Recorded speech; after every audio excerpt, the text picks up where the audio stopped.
I am making obi halaya. Obi halaya. Obi halaya ba yun? Ayan.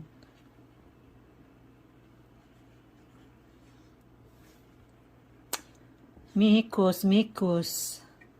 Mikus, mikus. Michus, michus. Ganun lang. Ayan, malapot na, malapot.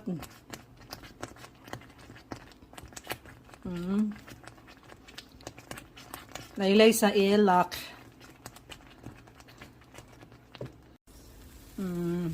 Lagilan ganito, sakit sa imong ilok.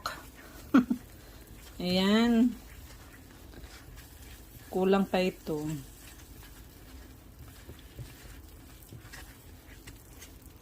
Ito, purple yam. Tapos, condense. And then, evap. Then, vanilla extract.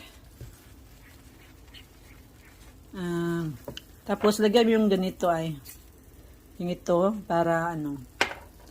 Para violet talaga siya. Kasi yung purple yam, purple naman talaga siya, pero pag i-mix mo na yun sa mga milk, hindi na siya like dark purple. So lagyan mo yung ubi extract, ubi flavor, para mag-violet talaga siya. Ganun lang, mikos-mikos.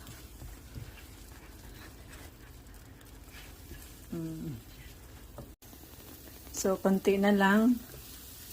At, okay na to.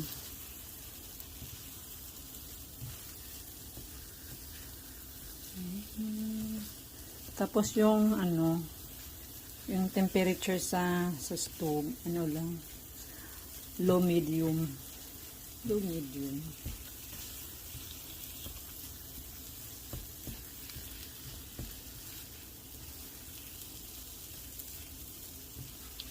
Para saan ba to?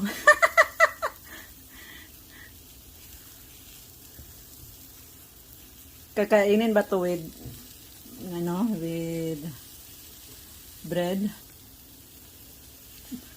First time ko magluto nito. Kasi nagpunta ako sa Asian store. Yan, sa tingin ko, okay na to. Yan, luto na to.